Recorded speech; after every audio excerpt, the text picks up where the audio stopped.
अस्सलाम वालेकुम everyone, my name is Munir Ahmad. आज की इस वीडियो के अंदर हम बात करेंगे कि बिज़नेस के अंदर पार्टनरशिप फ़ेल क्यों होती हैं और इसकी चंद बुनियादी वजूहात क्या हैं।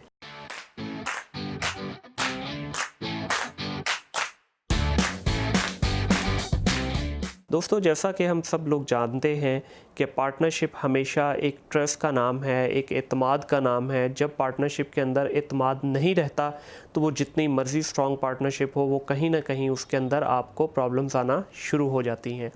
जैसा कि हमारे यहाँ कॉमन ये प्रैक्टिस की जाती है कि हम पार्टनरशिप को कभी भी प्रॉपर तरीके से डॉक्यूमेंटेड नहीं करते। लास्ट वीडियो में भी मैंने यही बात की थी कि पार्टनरशिप फ़ेल होने का एक सबसे बड़ा और बुनियादी जो पॉइंट सामने आता है वो यही है कि हम लोग कोई भी चीज़ को डॉक्यूमेंट नहीं करते। तो कल को जब आपके यहाँ मसले मसाइल बढ़ते हैं तो वो आपके सॉल्व नहीं हो पाता है, बिकॉज़ आपके पास किसी के पास भी दोनों पार्टनर में से कोई प्रूव ही नहीं होता कि आपने किन टर्म्स एंड कंडीशन के ऊपर अपनी पार्टनरशिप स्टार्ट की थी। तो इस बुनियादी जो पार्टनरशिप का कॉन्ट्रैक्ट बनाने का बुनियादी मकसद भी यही होता है कि जब अच्छा चल रहा है उस वक्त तो कोई इशू नहीं है, हर बंदा हैप्पी है।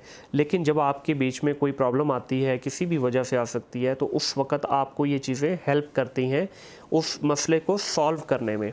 बजाय इसके वो पार्टनरशिप ख़त्म हो, अगर आपके पास चीज़ें डॉक्यूमेंटेड होंगी तो आपका मसला हल भी हो सकता है। अब इसमें चंद एक पॉइंट है जिनके ऊपर बात कर लेते हैं कि क्यों आपकी पार्टनरशिप जो है वो ब्रेक होती हैं और उनको किस तरह से अवॉइड किया जाता है। देखिए, जब भी किसी एक किचन के अंदर मुख्तलिफ शेफ़ काम करते हैं, एक ही डिश बना रहे होते हैं, तो वो कभी भी डिश अच्छी नहीं बनती। तो हमेशा कोशिश कीजिए कि शेफ़ को उसकी स्पेशलिटी के ऊपर ही काम करने दें, ना कि उसके ऊपर इतना बर्डन डालें कि वो हर तरह से जो है ना मुख्तलिफ शेफ़ मिल के एक खिचड़ी बना रहे हों। तो इसका मेन मकसद यही है कि आप जिसके साथ भी पार्टनरशिप कर रहे हैं, अपनी अपनी डोमेन के अंदर रहते हुए अपने एग्रीमेंट्स को कीजिए। अगर एक पार्टनर जो है वो टेक्निकल है, दूसरा नॉन टेक्निकल है, तो दोनों को चाहिए अपनी जॉब रिस्पॉन्सिबिलिटीज़ को बांट लें। टेक्निकल वाला अपनी टेक्निकल डोमेन को अच्छे से देखे, नॉन टेक्निकल वाला नॉन टेक्निकल वाली साइड को देखे और एक दूसरे के शूज़ में एंटर होने की कोशिश ना करें। मशवरा डेफिनेटली, आप दोनों पार्टनर हैं तो मशवरा ज़रूर कीजिए आपस में, लेकिन फ़ाइनल डिसीजन की जो अथॉरिटी है वो आप लाजमी उसी के पास रहने दें जिसकी वो डोमेन है। अगला पॉइंट इसमें आ जाता है लैक ऑफ कम्युनिकेशन। ये एक बहुत ही बुनियादी वजह बनती है किसी भी बिज़नेस के अंदर पार्टनरशिप ब्रेक होने की। देखिए, जब तक आप आपस में कम्युनिकेट नहीं करेंगे, जब तक आप आपस में किसी भी मसले के ऊपर बातचीत नहीं करेंगे, तो आपके बीच में जो गैप है वो फिल नहीं हो सकता। गैप को फिल करने के लिए हमेशा आपको एक दूसरे के साथ कम्युनिकेट करना पड़ेगा, एक दूसरे से के करीब होना पड़ेगा। आपस में इस तरह से कम्युनिकेट कीजिए, पार्टनर्स के बीच में भी और आपकी टीम के बीच में भी, कि कोई किसी किस्म का गैप ना रहे। अगर कोई मसला मसाइल आता भी है तो कम्युनिकेशन एक ऐसा वाहिद ज़रिया है कि जिसके थ्रू आप उस मसले को हल कर सकते हैं। अगर आप उस मसले को हल नहीं करेंगे, कम्युनिकेट आपस में नहीं करेंगे, तो मसला आपका बढ़ता बढ़ता बढ़ जाएगा। अगला इसमें एक जो मेजर इशू आता है हमें, वो है डिफरेंस ऑफ ओपिनियन। देखिए, दो पार्टनर जब आपस में मिलते हैं, वो दोनों डिफरेंट फैमिली बैकग्राउंड से आते हैं, दोनों डिफरेंट अपने फाइनेंशियल बैकग्राउंड से आते हैं और प्रॉब्ली दोनों शायद डिफरेंट प्रोफेशनल बैकग्राउंड से भी हों। तो ये पॉसिबल नहीं है कि आप हर तरह से एक दूसरे के साथ मैच कर सकें। इवन एक ही घर में रहते हुए भाइयों भाइयों का आपस में जो है वो माइंड मैच नहीं करता, तो दो पार्टनर्स का कैसे कर सकता है। तो इस पॉइंट पे इतना परेशान होने की बात नहीं है। कम्युनिकेशन के थ्रू इन चीज़ों को कवर किया जा सकता है। अगर एक पार्टनर का जो है वो ओपिनियन कुछ डिफरेंट है, दूसरे का डिफरेंट है, तो उन दोनों को आपस में डिस्कस कीजिए। बजाय इसके कि मैं अपनी ओपिनियन पार्टनर अपने दूसरे पार्टनर पे थोपने की कोशिश करूं, वो अपनी ओपिनियन मुझ पे थोपने की कोशिश करेगा, तो होगा क्या, एंड हो जाएगा आपकी पार्टनरशिप का वहीं पे ही। तो बेहतर है दोनों की जो ओपिनियन है उसको सामने रखिए, उसके ऊपर डिस्कस कीजिए कि ये आपकी ओपिनियन है, ये मेरी ओपिनियन है। अब हम दोनों की ओपिनियन को मद्देनज़र रखते हुए हमारे बिज़नेस के लिए क्या चीज़ बेहतर है। तो जब आप बिज़नेस के पॉइंट ऑफ व्यू से सोचेंगे, जब आप उस अपनी जो आपका वेंचर है, जो पार्टनरशिप हुई है, उसकी बेहतरी के लिए सोचेंगे, तो कभी भी आपकी जो डिफरेंस ऑफ ओपिनियन है वो आपको प्रॉब्लमेटिक नहीं लगेगी। अगला पॉइंट इसमें आ जाता है कि आपका जो काम करने का तरीका है, ऑपरेटिंग प्रोसीजर्स जो आपके हैं बिज़नेस के, उनको डिफ़ाइन कीजिए। जब तक आपके ऑपरेटिंग प्रोसीजर्स नहीं बने होंगे तो आप पार्टनर्स के बीच में भी इशू आएंगे और आपके जो एम्प्लॉयज़ हैं उनके बीच में भी इश्यूज़ आएंगे। अब आप जब तक डिफ़ाइन नहीं चीज़ों को करेंगे, जब तक आप अपने SOPs नहीं बनाएंगे, तो आपको पता ही नहीं है कि आपने अपने एम्प्लॉय से क्या करवाना है। आपको ये नहीं पता आपने अपने पार्टनर्स के साथ किस तरह से डील करनी है। पार्टनर आपका एक भी हो सकता है, दो भी हो सकते हैं, दो से ज़्यादा भी हो सकते हैं।